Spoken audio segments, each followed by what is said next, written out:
నమస్తే, welcome to Suman TV. Summer వచ్చేసింది, ఏసీల వాడకం బాగా పెరిగిపోతుంది.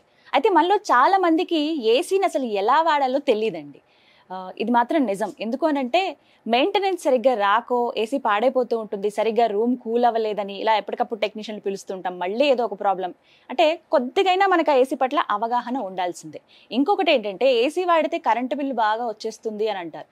కానీ కొంతమంది ఏమో పవర్ని సేవ్ చేసుకోవచ్చు అంటారు. అసలు ఇవన్నీ ఎలా సాధ్యం? మనకున్నటువంటి చిన్న చిన్న డౌట్స్ని ఏవైతే ఉన్నాయో అవన్నీ ఇవాళ వీడియోలో నేను మీకు క్లారిటీ ఇచ్చే ప్రయత్నం చేస్తాను. ప్రస్తుతం నాతో పాటు 12 ఇయర్స్గా ఏసీ టెక్నీషియన్గా పనిచేస్తున్న రాంబాబు గారు ఉన్నారు. మీ సందేహాలు, నా సందేహాలు అన్ని క్లియర్ చేసుకుందాం. హలో రాంబాబు గారు, నమస్కారం. 12 ఇయర్స్ అండి మీరు అంటే మీకు ఏదైనా ఒక షాప్ పెట్టుకుని మెయింటైన్ చేస్తున్నారా లేకపోతే ఎలా? షాప్ అండ్ మెయింటెనెన్స్ నాకు బయట ఓన్ వర్క్ ఎక్కువ. Own work. కాల్ చేస్తే వెళ్ళి ఏసీ రిపేర్ చేసి వచ్చేస్తారు. మొత్తం ఆల్ రిపేర్స్ చేయడం. కామన్ గా వచ్చే రిపేర్ ఏంటి ఏసీలో? అసలు కామన్ గా వచ్చేది అయితే మటుకి నా గ్యాస్ లీక్ ఉంటదండి ఎక్కువ. లేదంటే హైలో అయితే మటుకి సర్వీసింగ్ చేయించుకోవాలండి. 90% అయితే సర్వీసింగ్ చేయించుకుంటేనే కూలింగ్ ఎఫెక్ట్ ఉంటుంది, లేదంటే ఉండదండి. ఓకే, అంటే ఒక ఏసీకి సర్వీసింగ్ అనేది ఎప్పుడెప్పుడు అవసరం? 6 months ఒకసారి మినిమం చేయించుకోవాలండి. సమ్మర్ ముందు, సమ్మర్ తర్వాత. ఓకే, మనకి 3 నెలలు కదా బాగా ఉండేది. ఇప్పుడు ఏప్రిల్, మే, జూన్, మార్చ్ అనుకోండి. మార్చ్, ఏప్రిల్, మే వరకు బాగా ఉంటుంది, జూన్ మధ్య వరకు కూడా. ఈ 3.5 నెలలు అయిన తర్వాత వింటర్ సీజన్ అయిపోయిన వెంటనే స్టార్టింగ్ లో చేయించుకోవాలండి. తర్వాత సమ్మర్ సీజన్ అయిపోయిన వెంటనే చేయించుకోవాలండి. యూజింగ్ కి ఏసీ కూలింగ్ ఎఫెక్ట్ బాగుంటుందండి. మెయిన్ అయితే అదండి. ఓకే, సో కామన్ గా వచ్చే డౌట్స్ అయితే అంటే ఏమని అడుగుతారు? ఏసీ సర్వీసింగ్ మెయిన్ అండి. దానివల్లే కరెంటు బిల్ ఎక్కువ వస్తుంది సర్వీసింగ్ చేయించకపోతే కనుక. సర్వీసింగ్ కరెక్ట్ టైం చేయకపోతే పవర్ బిల్ ఎక్కువ వస్తుంది. పవర్ బిల్ వస్తుంది.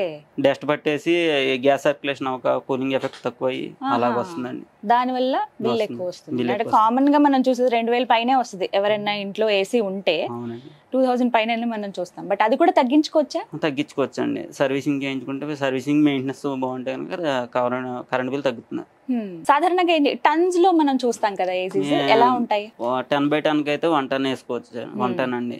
దానికి 10 రూమ్ విడ్త్, రూమ్ బట్టి అయితే 1 ton 1.5 అండి. స్ప్లిట్ ఏసీస్ 210 ఇలా ఉంటది.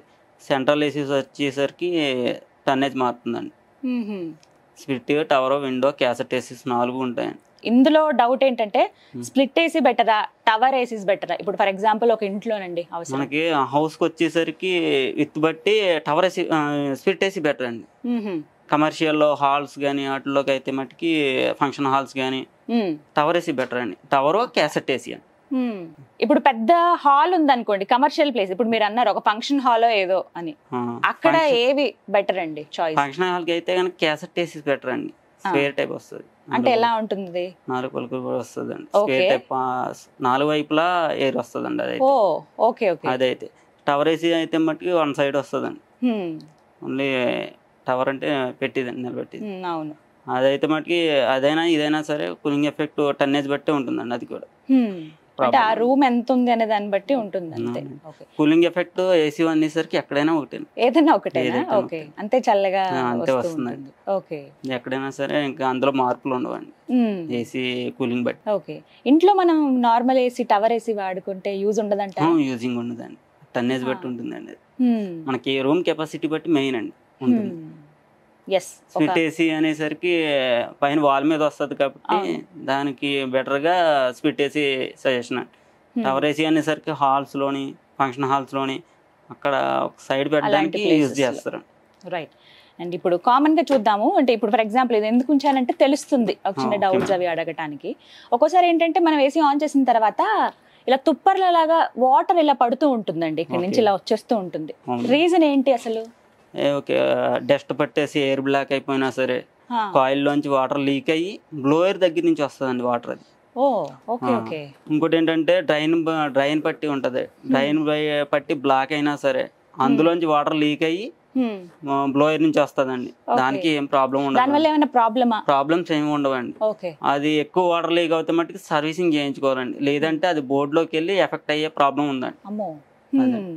డ్రైన్ బై బ్లాక్ అయ్యి బోర్డులోకి వెళ్ళి ఎఫెక్ట్ అయ్యే ప్రాబ్లం ఉందండి మెయిన్. సో ఈ విషయం జాగ్రత్త అండి. చాలా మంది వస్తున్నాయి కదా పర్వాలేదని చెప్పి అలా డిలే చేసేస్తూ ఉంటారు. బట్ అది వాటర్ లీకేజ్ అవుతుంది అంటే కనుక కంపల్సరీ సర్వీసింగ్ చేయించుకోవాలి. డ్రైన్ బ్లాక్ అయితే మటుకి క్లీన్ చేయించుకోవాలి. సర్వీసింగ్ మెయిన్ అండి. సో అలా వచ్చినప్పుడు నెగ్లెక్ట్ చేయొద్దు, అదొక ఇండికేషన్ అని అనుకోవాలి అంతే సర్వీసింగ్ కి. రాంబాబు గారు, ఏసీ కొనేటప్పుడు ముఖ్యంగా మేము పరిగణనలోకి తీసుకోవాల్సిన అంశాలు ఏంటండి? మనకి స్టార్ రీడింగ్ అని ఉంటది కదా మేడం. ఆ స్టార్ రీడింగ్ తో పాటు 3 స్టార్ 4 స్టార్ 5 స్టార్ ఇందాక అన్నారు మీరు. స్టార్ రీడింగ్ తో పాటు మన కూలింగ్ కన్సెషన్ అని చెప్పి ఉంటదండి. ఓకే, అది కూడా చూసుకోవాలండి మెయిన్. ఓకే, ఇప్పుడు ఇక్కడ చూద్దాం. ఇది వచ్చేసి 210 అండి. 1.5 కి అయితే 4480 ఉంటుందండి. ఈ 210 కాబట్టి 6550 ఉంటుందండి. అది చూసి మెయిన్ తీసుకోవాలి. ఓకే, ఓకే, అక్కడ అవి కంపల్సరీ మెన్షన్ చేసి ఉంటాయి. దాని కెపాసిటీ బట్టి ఇస్తాడండి. కెపాసిటీ బట్టి చూసి తీసుకోవాలి మేడం. ఇవన్నీ కూడా మన రూమ్స్ ఎంత ఉన్నాయి, మనం ఎక్కడ యూజ్ చేస్తున్నాం, ఇది కమర్షియల్ ప్లేస్ లో కావాలా లేకపోతే హౌస్ పర్పస్ అనేది? హౌస్ పర్పస్ కే వస్తాయండి. స్ప్లిట్ ఏసీ ఎక్కువ శాతం అయితే. సో దాన్ని బట్టి తీసుకోవాలి.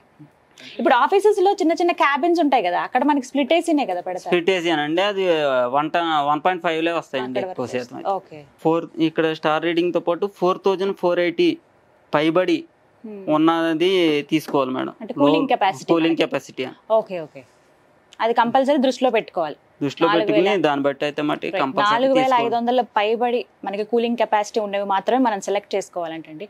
ఎందుకంటే మనం అన్ని వేలు పెట్టి కొంటాము, పనికి రాకుండా లేకపోతే మనకి మెయింటెనెన్స్ రాకుండా అది అలా ఉంచేయడం కన్నా ఫస్ట్ ఎలాంటి అంశాలు మనం తెలుసుకుని ఒక ఏసీ కొనాలి అనేది ఇప్పుడు చెప్పారు. రాంబాబు గారు, అంటే సర్వీస్ చేయడానికి ఒక టెక్నీషియన్ ని పిలవాల్సిన అవసరం లేదు, మీ అంతటా మీరే జస్ట్ క్లీన్ చేసేసుకోవచ్చు. ఏమైనా చిన్న చిన్న ప్రాబ్లమ్స్ ఉన్నా అలాంటివి ఏమైనా ఉన్నాయా? మా అంతటా మేము అసలు ఇలా చేసుకోవచ్చా అండి? ఎట్లా చేయాలి అసలు క్లీనింగ్? ఇటు side right side left side locks ఉంటాయి మేడం. లాక్స్ ఉంటాయి. Yes, okay. అటు సైడ్ ఇటు సైడ్ లాక్స్ పట్టుకుని పైకి లేపితే ఓకే. ఇవి డస్ట్ ఫిల్టర్లు అండి. ఇవి ఇలా పైకి లేపి ఇలా లాచి బయటకు వస్తున్నాడు. నేను ఇవి క్లీన్ చేసుకుని పెట్టుకుంటే కూలింగ్ ఎఫెక్ట్ బాగుంటుందండి. కూలింగ్ ఎఫెక్ట్ ఎక్కువ అవుతుంది. ఓకే, ఇవి కంపల్సరీ క్లీనింగ్ ఉండాలి. వీటికి డస్ట్ అంతా ఉండిపోతే ఇంకా ఎక్కడ వస్తుంది ఎయిర్ అనేది? చల్లగా అనేది రాదు. ఫస్ట్ ఎయిర్ సర్క్యులేషన్ ఎక్కువ అవ్వదండి. ఓకే, ఇక్కడ ఇలా డైరెక్ట్ గా క్లీన్ చేయొచ్చా బ్రష్ తోటి? మనం అక్కడ చేసుకుంటా అదైతే టెక్నీషియన్ వాళ్ళే చేయాలి. క్లీనింగ్ అంటే ఎలా అండి? వీటిని ట్యాప్ కింద పెట్టి వాష్ చేయొచ్చా? చేయొచ్చండి. ఇవేమి పాడవ్వవు కదా ఈ నెట్ అంతా? ట్యాప్ కింద డైరెక్ట్ వాటర్ వాష్ చేసుకుంటే సరిపోతుంది. Okay, okay. సబ్బు నీళ్ళతో మనం వాష్ చేయొచ్చా? సబ్బు నీళ్ళతో కానీ షాంపూ వాటర్ తో కానీ చేసుకోవచ్చు. ఓకే, ఇది మాత్రం గుర్తుపెట్టుకోండి. షాంపూ వాటర్ కానీ మాక్సిమం ఎక్కువగా షాంపూ వాటర్ యూజ్ చేయడానికి ట్రై చేయండి. వాటితో క్లీన్ చేసుకోవడం బెటర్ అంట. సో ప్రాబ్లం ఏమి ఉండదు అని అంటారు. కానీ ఇది క్లీనింగ్ ఇది మనకి ఈజీనే. జస్ట్ ఇక్కడ లాక్ ఒకటి ఓపెన్ చేసి పైన ఈ నెట్స్ లా ఉన్నాయి కదా, ఇవి తీసి క్లీన్ చేసి మళ్ళీ జాగ్రత్తగా పెట్టేయాలి. ఇటు ఫ్రంట్ సైడ్ నుంచి చేసుకోవాలండి. వాషింగ్ అబ్బో సైడ్ నుంచి కాదండి, పై నుంచి కాదండి, కింద నుంచి చేసుకోవాలి. ఫ్రంట్ ఓకే, మొత్తం ఫ్లష్ పోతుంది కదా. Okay, okay, right. అదొకటి గుర్తుపెట్టుకోవాలి. రాంబాబు గారు, ఒక డౌట్. ఇప్పుడు తడిగా ఉంటుంది కదా మనం అంతా వాష్ చేసిన తర్వాత ఈ మ్యాట్ అంతా అలాగే పెట్టేయచ్చా? మళ్ళీ ఏమైనా ప్రాబ్లం అవుతుందా? లేదంటే డ్రై అయిన తర్వాత డ్రై లో అయినా పెట్టుకోవచ్చు. ఓకే, సో మాక్సిమం డ్రై అయిన తర్వాత పెడితే మంచిది అని అంటారు. సేమ్ మళ్ళీ అంతేనా ప్రొసెసర్? మనంతటా మనం క్లీన్ చేసుకోవాలంటే కనుక ఈ చిన్న జస్ట్ ఇది ఒక టిప్ అండి. ఎవరైతే ఇలా మనకి నెట్స్ లాగా ఉందో ఇలా మెష్ లాగా, ఇది జస్ట్ క్లీన్ చేసుకోవాలి బ్యాక్ సైడ్ నుంచి, ఇటువైపు నుంచి. అందరూ డైరెక్ట్ గా ఇటు నుంచి చేస్తూ ఉంటారు కానీ అలా అయితే డస్ట్ పోదు అంటున్నారు రాంబాబు గారు.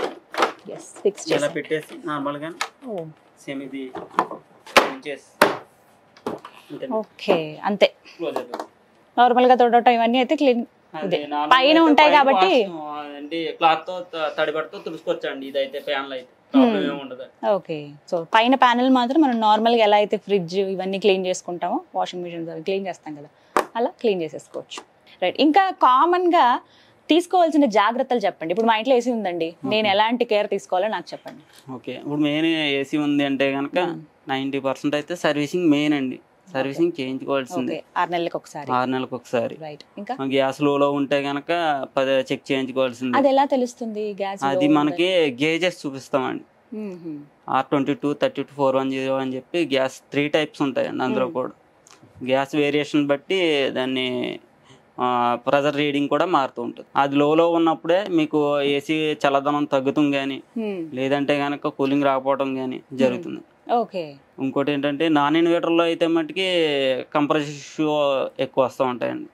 ఒకటి కెపాసిటర్ ప్రాబ్లం అండి, 2 గ్యాస్ ప్రాబ్లం అండి, 3వదేమో ఇండోర్లోకి వచ్చేసరికి పీసీబీ బోర్డు ప్రాబ్లం వస్తుంది, 4వదేమో పీసీబీ బోర్డు అంటే పవర్ కన్స్ట్రక్షన్ ఏమన్నా ప్రాబ్లం ఉన్నప్పుడు వస్తూ ఉంటుంది. నాన్ ఇన్వర్టర్కి వచ్చేసరికి స్టెబిలైజర్ కంపల్సరీ పెట్టించుకోవాల్సిందే. స్టెబిలైజర్ ఉండాలి కంపల్సరీ. ఇన్వర్టర్ లేకపోతే ఇన్వర్టర్ మోడల్ కాకపోతే నాన్ ఇన్వర్టర్ అయితే కంపల్సరీ స్టెబిలైజర్ పెట్టించుకోవాల్సింది. ఓకే. రాంబాబు గారు, నార్మల్ గా ఇంట్లో మేము అరేంజ్ చేసుకోవాలనుకుంటున్నాం ఏసీ అంటే గనక ఎన్ని టన్స్ ప్రిఫర్ చేయాలి? 1.5 అండి. రూమ్ కెపాసిటీ బట్టి 1.5 అరేంజ్ చేసుకుంటే బెటర్ అండి. ఇప్పుడు ఒక ఆఫీస్ అనుకోండి, ఎంతమంది వర్క్ చేస్తూ ఉంటారు, వర్క్ స్టేషన్ ఉంటుంది ఇక్కడ నుంచి ఆ చివరి దాకా, ఎక్కువ మంది ఉంటారు, అలాంటి క్యాసెట్ ఏసీ అండి. క్యాసెట్ ఏసీ పేపర్ చేసుకుంటే మంచిది. పవర్ కన్సంప్షన్ ఎలా ఉంటుంది నార్మల్ స్ప్లిట్ ఏసీకి, టవర్ ఏసీకి, క్యాసెట్ ఏసీకి? సెంట్రలైజ్డ్ ఉంటాయి కదా, స్టార్ రేటింగ్ బట్టి పవర్ కన్సంప్షన్ కూడా మారుతుంది. 3 స్టార్ అయితే కనుక కొంచెం లోలో వస్తుంది. ఏసీ 18లో పెడితే కంటిన్యూగా రన్ అవుతుంది అండి. ఏసీ అయితే 18లో కాకుండా 24, 26లో పెట్టుకుంటే ఒక రూమ్ టెంపరేచర్ బట్టి కూలింగ్ అయిన తర్వాత కట్ ఆఫ్ అవుతుంది అండి. అవుట్డోర్ కట్ ఆఫ్ అవడం వల్ల కూలింగ్ ఎఫెక్ట్ కూడా మారుతూ ఉంటుంది. కూలింగ్ లోలో పడిన వెంటనే మీకు మళ్ళీ అవుట్డోర్ ఆన్ అవుతుంది, ఆన్ అయ్యి కూలింగ్ ఎఫెక్ట్ వస్తుంది. ఇప్పుడు చాలా వరకు అలా ఇన్బిల్ట్ వచ్చేస్తున్నాయి కదా, మనమేమి సెపరేట్. నాన్ ఇన్వర్టర్ లో కూడా 24, 26లో పెట్టుకుంటే కట్ ఆఫ్ కంపల్సరీ అవుతుంది. సో కంపల్సరీ మెయింటైన్ చేయాల్సిన టెంపరేచర్ 18 అంటే మీకు రూమ్ మొత్తం కూల్ అవుతానే ఉంటది, కట్ ఆఫ్ అయితే అవ్వదండి. అవుట్డోర్ 24లో పెట్టుకుంటే మనకు రూమ్ టెంపరేచర్ ఎంత ఉందో అంత కూలింగ్ అయ్యి కట్ ఆఫ్ అవుతుంది. సో 24 degrees అనేది ఉండాలంటున్నారు మీరు, అంతేనా ఆ టెంపరేచర్? సో 24లో మనం ఏసీ కనుక మెయింటైన్ చేస్తే పవర్ బిల్ తక్కువ వస్తుందని చెప్తున్నారు రాంబాబు గారు. రైట్. ఇంకొకటి అదొకటి బయట వెదర్ కండిషన్ బట్టి కూడా మారుతూ ఉంటుందండి. కొన్నిసార్లు ఏం చేస్తూ ఉంటాం అంటే ఆన్ చేస్తాము, సరే బాగా చల్లగా అయిపోయిందని చెప్పి ఆఫ్ చేసి మళ్ళీ ఒక పావు గంట తర్వాత మళ్ళీ ఆన్ చేస్తాం. ఇలా కామన్ గా మనం చూసేదే, చల్లగా అయింది కదా కాసేపు మళ్ళీ వేడి అనిపిస్తుంది అని చెప్పి అలా ఆన్ ఆఫ్ చేస్తూ ఉంటారు. అలా చేయడం కరెక్టేనా అసలు? కాదండి. అలా ఆన్ ఆఫ్ చేయడం వల్ల పీసీబీ బోర్డుకి ఎఫెక్ట్ అండి. పీసీబీ బోర్డు అండ్ కంప్రెసర్కి ఎఫెక్ట్ అండి. అలా ఆన్ చేయకూడదండి. 24లో పెట్టుకుని ఏసీ నడిపిస్తే ప్రాబ్లం ఏమి ఉండదండి. అవుట్డోర్ కట్ ఆఫ్ అవుతూ ఉంటుంది, కూలింగ్ ఎఫెక్ట్ కూడా మీకు రూమ్ టెంపరేచర్ బట్టి సరిపోతుంది. సో అలా ఆపి ఆన్ చేయడం, అలా ఆన్ ఆఫ్ చేయడం మంచిది కాదండి. Okay, fine. అండ్ ఇంకో కామన్ డౌట్ ఏంటంటే, అంటే నేను విన్నాను ఒక దగ్గర, ఇది ఎంతవరకు నిజమో మీరు చెప్పండి, ఏసీ ఉన్న రూమ్ లో బీరువా పెట్టొద్దు అని అంటారు, నిజమేనా? ఐరన్ కి సంబంధించింది ఏ వస్తువు ఉండకూడదండి. ఎందుకని? ఎందుకంటే మెయిన్ అది ఐరన్ కి తీసుకున్న తర్వాత కూలింగ్ ఎఫెక్ట్ వస్తుందండి బయటికి. మొత్తం ఆ బీరువా లాగేసుకుంటుందా? ఐరన్ వస్తువులు అందుకే ఉంచరండి ఏసీ ఉన్నా కూడా. బీరువా ఉందంటే బీరువా హాఫ్ కూలింగ్ తీసుకుంటది. అమ్మో, అందుకని అంత చల్లగా అనిపించదు అన్నమాట మీకు. అందుకే కబోర్డ్స్ ఉన్న రూమ్స్ లో గానీ వాటిలో గానీ ఐరన్ పెట్టుకోవడం మంచిది కాదు. ఓకే, ఓన్లీ ఇప్పుడు అంతా కబోర్డ్స్ ఉంది చాలా వరకు, కొత్తగా కూలింగ్ ఎఫెక్ట్ కూడా బాగుంటుందండి దాన్ని బట్టి. సో అందరికి ఒక ఐడియా వచ్చింది, ఒక క్లారిటీ వచ్చిందని అనుకుంటున్నాను. ఏసీ ఎవరైతే యూజ్ చేస్తున్నారో మీరు బీరువా ఆ గదిలో పెట్టకండి అని చెప్తున్నారు. మాక్సిమం కూల్ అంతా కూడా ఆ బీరువా అంటే ఐరన్ వస్తువు లాగేసుకోవడం వల్ల మనకి ఎంత వేసినా చల్లదనం అనిపించదట. కవర్ వేసుకుంటే మంచిదండి, లేదంటే బీరువాకి. ఇలాంటి చిట్కాలు ఏమైనా ఉంటే చెప్పండి. కవర్ చేసేయాలా మొత్తం? కవర్ చేసుకోవచ్చు. బీరువా క్లాత్ కదండి, కవర్ వస్తుంది, బీరువా కవర్, అది వేసుకోవడం బెటర్ అండి. ఓకే. ఎందుకంటే మెయిన్ ఏంటంటే కూలింగ్ ఎఫెక్ట్ అనేసరికి ఐరన్ వస్తువులే తీసుకున్న తర్వాతే కొంచెం ఎఫెక్ట్ వదులుతుందండి. అదండి మెయిన్. అలాగే ఇంకొక డౌట్ ఏంటంటే, ఏసీ ఉంది ఓకే, బట్ కొంతమంది ఫ్యాన్ కూడా ఫుల్ స్పీడ్ లో పెట్టి ఉంచుతారు. ఓ పక్కన ఏసీ రన్ అవుతుంటుంది, 4 స్పీడ్ లో ఫ్యాన్ ఉంటుంది. అసలు అలా చేయొచ్చా? చేయడం మంచిది కదండి. ఫుల్ స్పీడ్ లో పెట్టుకోకూడదు, 1లో పెట్టుకుని ఏసీ రన్ చేస్తే కూలింగ్ ఎఫెక్ట్ కూడా సరిపోతుందండి, బాగుంటుందండి ఏసీ. అంటే ప్రాబ్లం ఏంటో చెప్పండి అలా చేయడం వల్ల. ఆ ప్రాబ్లం ఏంటంటే కూలింగ్ ఎఫెక్ట్ సరిపోదండి. అంటే ఫుల్ లో పెట్టడం వల్ల హీటింగ్ ఎయిర్ వస్తుందండి లైట్ గా. 1లో పెట్టుకోవడం వల్ల అన్నిటికి స్ప్రెడ్ అవుతుందండి కూలింగ్ ఎఫెక్ట్. అది మెయిన్. సో ఇంకా అంత ఖర్చు పెట్టి ఏసీ తీసుకుని ఆన్ చేసుకోవడం వల్ల ఉపయోగం లేదు, ఫ్యాన్ అంత స్పీడ్ లో పెడితే. స్పీడ్ లో పెట్టడం మంచిది కదండి, 1లో పెట్టుకోవాలండి. రైట్. ఫ్యాన్ ని 1 స్పీడ్ లో పెట్టాము, అప్పుడు ఏసీ టెంపరేచర్ ఎంత ఉండాలి? 18 లో ఉండాలి. 18. ఇది మాత్రం హై స్పీడ్ లో ఉండాలి ఫ్యాన్ స్పీడ్ కూడా. ఓకే. ఇది ఏసీ రిమోట్ లో హై స్పీడ్ లో ఉండాలి. ఓకే. ఏసీలో ఉన్నటువంటి ఫ్యాన్ స్పీడ్ అనేది హైలో ఉండాలి. హైలో ఉండాలి. మన నార్మల్ గా ఉండే ఫ్యాన్ మాత్రం 1 స్పీడ్ లో ఉండాలి. ఓకే ఓకే, ఇది ఒక లాజిక్. అది కూలింగ్ ఎఫెక్ట్ సరిపోతుందండి. ఇంకోటి ఏంటంటే ఒక్కొక్కటి గ్యాస్ అత్మానం లీక్ అవుతుందంటే కనుక ఇండోర్ కానీ అవుట్డోర్ లో కానీ లీక్ ఉంటేనే కంపల్సరీ లీక్ అవుద్దండి. ఒకటి ప్లేయర్ నోట్ల దగ్గర లీక్ అవుద్దండి మెయిన్. ఒక ప్లేయర్ నోట్ల దగ్గర అయితే అప్పటికప్పుడు చేసి ఇచ్చేస్తారు. ఇండోర్ అవుట్డోర్ లో లీక్ ఉంటే కనుక ఎన్నిసార్లు గ్యాస్ వేసినా సరే నిలబడదండి. మెయిన్ కంపల్సరీ 2 రిమూవ్ చేసి తీసుకెళ్లి చేయించుకుని వచ్చి చేయవలసిందే. ఓకే. కొన్ని సార్లు ఇండికేషన్ కూడా సరిగ్గా కనపడదు మనకి, నెంబర్ అంటే ఎంత టెంపరేచర్ ఉందని. ఇవి దేనికి? అది బోర్డులో డిస్ప్లే ప్రాబ్లం ఉంటే కనుక ఇండికేషన్ కనపడదండి. దానివల్ల కూడా ఏం ప్రాబ్లం ఉండదు మేడం. మనకు తెలుస్తుంది, రిమోట్ లో తెలుస్తుంది కానీ ఇండికేషన్ లో కనపడదు. అది బోర్డు లో లైట్ బ్లింక్ అవుతే బ్లింక్ అయితే ప్రాబ్లం వస్తుంది. ఓకే. కొన్ని కమర్షియల్ ప్లేసెస్ లో ఏంటంటే డైరెక్ట్ కనెక్షన్ స్విచ్ లాగా ఇచ్చేస్తారు, ఇంకా రిమోట్ అవేమి ఉండవు, వాటికి డైరెక్ట్ కలిపేస్తారు మేడం. అదైతే ప్రాబ్లం ఏముండదండి. రిమోట్ లో ఆఫ్ చేసి ఆన్ చేస్తూ ఉంటారు కదండి, ప్రాబ్లం ఏముండదు. ఇంకొకటి ఏంటంటే నేను ఒక దగ్గర చదివాను, గ్యాస్ లీక్ అయ్యి ఇట్లా అది చాలా ప్రమాదం అయ్యింది ఏసీ నుంచి అని చెప్పారు. అంటే మనం నిద్రపోయే టైంలో అలా ఏమన్నా జరుగుతుందా? తెలియదు కదా ఆ టైంలో. అవును మేడం, అవును. ఏసీ రన్నింగ్ లో ఉన్నప్పుడు అయితే మటుకు గ్యాస్ లీక్ అవడం అన్నది జరగదండి. మీరు నార్మల్ గా ఏది సజెస్ట్ చేస్తారు? టవర్ ఏసీలు బెటర్ అంటారా, ఇలా స్ప్లిట్ ఏసీస్ బెటర్ అండి? ఇవే బెటరా అన్నిటితో కంపేర్ చేస్తే? ఎందుకని? ఇవేంటంటే ఇవి వాల్కి వస్తాయండి, తక్కువ ప్లేస్ లో పడతాయండి. అవును. అవేమో టవర్ ఏసీ ఎక్కువ ప్లేస్ పడుతుందండి. ఏంటి మనకి టన్నేజ్ బట్టి మార్చుకుంటా ఉంటామండి స్ప్లిట్ ఏసీస్ అయితే. టవర్ ఏసీ అయితే మార్చుకుంటా ఉండదండి. అందుకు స్ప్లిట్ ఏసీసే ఎక్కువ ప్రిఫర్ చేస్తూ ఉంటాం. ఎక్కువ యూస్ చేస్తారు. అంటే టవర్ ఏసీస్ అయితే ఎక్కడికంటే అక్కడికి కంఫర్టబుల్ గా తీసుకెళ్ళొచ్చు కదా, ఏ రూమ్ కంటే? లేదు మేడం, లేదు, తీసుకెళ్తా ఉండదా. సేమ్ స్ప్లిట్ ఏసీ ఎలా ఉందో టవర్ ఏసీ కూడా పైపింగ్ అలాగే వస్తుందండి. ఓకే, అలా ఫిక్స్ చేసి ఉంచేయాలి. ఇదే సేమ్ ఇది ఒకటే సేమ్ ఏసీస్ లో ఉంటాయి. అండ్ ఇంకొకటి కామన్ గా డౌట్ నాకు, అదైతే ఏసీ వాల్ కి వస్తుంది, ఇదైతే కనుక నిలబెడతారండి టవర్ ఏసీ. ఇప్పుడు ఈ మధ్యలో మూవబుల్ ఏసీలు వచ్చినాయి. మూవబుల్ ఏసీస్ అవైతే కనుక ఎక్కడికైనా మూవ్ చేసుకోవచ్చు. కూలింగ్ ఎఫెక్ట్ కూడా మామూలుగా నార్మల్ గానే ఉంటుంది. ప్రస్తుతం రన్నింగ్ లో ఉన్నాయి మేడం, వాడుతున్నారు మేడం. ఓకే. అండ్ ఇంకొక డౌట్ అండి, విండో ఏసీస్ ఉంటాయి కదా, అండ్ అలాగే ఈ స్ప్లిట్ ఏసీ. అవును మేడం. విండో ఏసీ కన్నా ఈ ఏసీ డిఫరెన్స్ చూసుకుంటే దానివల్ల చాలా కరెంట్ బిల్ వస్తుంది అని అంటారు విండో ఏసీల వల్ల. రీజన్ ఏంటి? ఓల్డ్ మోడల్ అయితే మట్టుకి కంప్రెసర్ ఇష్యూ వల్ల కరెంట్ బిల్ వస్తుంది. న్యూ మోడల్ లో అలా లేదు మేడం. అది స్టార్టింగ్ వల్ల కూడా current bill up and down అవుతూ ఉంటుంది. పాతకాలం విండో ఏసీలు అయితే పవర్ ఎక్కువ, ఓల్డ్ అయితే కనుక పవర్ ఎక్కువ వస్తుంది. సో కొత్తవైతే అలా లేదండి. స్ప్లిట్ ఏసీస్ కి ఏమో ఇస్తాడో కంప్రెసర్, విండో ఏసీ కూడా అదే ఇస్తాడు. రైట్. రాంబాబు గారు, ఒక ఏసీ తీసుకోవాలనుకుంటున్నాం వెళ్ళి ఇప్పుడు షోరూమ్ లో. సో ఫస్ట్ మేము ఆలోచించాల్సినవి, చూడవలసినవి ఏంటి, ఏవేవి పరిగణనలోకి తీసుకోవాలి? మనం రూమ్ కెపాసిటీ ఎంత ఉందో ముందు మేము చూసుకోవాలి మేడం. ఓకే. స్టార్టింగ్ 1.5 3 స్టార్ తీసుకోవచ్చు అండి. లేదు అనుకుంటే 5 స్టార్ తీసుకోవచ్చు. 3 స్టార్ 5 స్టార్ వల్ల పవర్ కన్సంప్షన్ తగ్గుతుంది. 5 స్టార్ వల్ల పవర్ తక్కువ తీసుకుంటది. ఓకే. 3 స్టార్ వల్ల ఒక 5% ఎక్కువ తీసుకుంటది, అంతే ప్రాబ్లం అండి. అంతకుమించి ప్రాబ్లం లేదు మేడం. ఓకే. ఇవైతే మనం ఫస్ట్ మన రూమ్ ఎంత ఉంది, రూమ్ కెపాసిటీ బట్టి తీసుకోవాలి. మినిమం అయితే కనుక 1.5 సజెషన్ చేయాలండి ఏసీలో అయితే. 110 తీసుకున్నా సరే ఓన్లీ నార్మల్ ఫ్యాన్ లాగా యూజ్ అవుతుంది అండి, అది కూడా అంతేనండి. అంతకు మించి యూజ్ అవ్వదండి.